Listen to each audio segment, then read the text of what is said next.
Makadawat ang mga mayor sa League of Municipalities of the Philippines Cebu Chapter og 2 milyones ka pesos gikan sa Kapitolyo nga ilang gamiton paghimo og malungtaron nga proyekto nga matagamtaman sa katawhan. Pahalipay kini ni Gobernador Gwen Garcia sa mga lungsod tungod sa kalampusan niini pag-atubang sa COVID-19 ug magamit usab kini nila sa ilang pagpangandam sa umaabot nga bag-ong kaugmaon samtang mubangon gikan sa pandemya.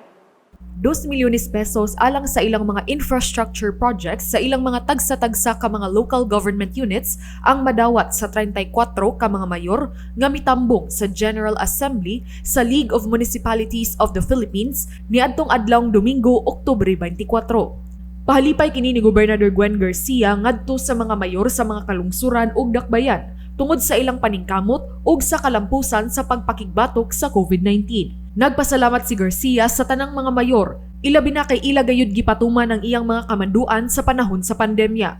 Dugang pa niya nga tungod sa maong kooperasyon ug pagsinabtanay, padayon nga mikunhod ang mga kaso sa COVID sa lalawigan. Hinungdan nga bisan pa man unsa ang partido nga gidapigan sa mga mayor, wala niya pili ang paghatag sa maong pundo kanila. Apan giklaro ni Garcia nga ang maong salapi gamiton sa malungtaron nga proyekto sa ilang lungsod nga makabinipisyo ang katawhan ug dugay nga panahon. Busa, makaingong yung tingalitan, pagkanindot sa Subo, kay nagkahiusa, bisan pa ug unsay bulok sa politika.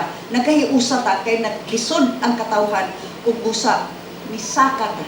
Beyond our political colors and political affiliations. Ato sa mong tigom, mitambong usab isip bisita si presidential daughter ug Davao City Mayor Sara Duterte Carpio nga gustong makaambit sa mga best practices sa lalawigan sa Subo nga mahimong ilang maimplementar sa dakbayan sa Davao. Mipaambit usab si Duterte sa mga best practices sa Davao nga mahimo usab kopyahon sa Subo. In Davao City, we maximize both traditional and social media to ensure that information about the programs of government reach the people regardless of age and distance. We also have Biyahing 230. We are gearing up to create our own television station to be owned and operated by the local government unit of Davao City. Even prior to the pandemic, we have already been innovating our systems and processes, utilizing technology and employing paperless means for safer and more efficient service delivery, whether in accessing documents, making payments, or in securing permits. Paula Mendoza, Balita sa Subo.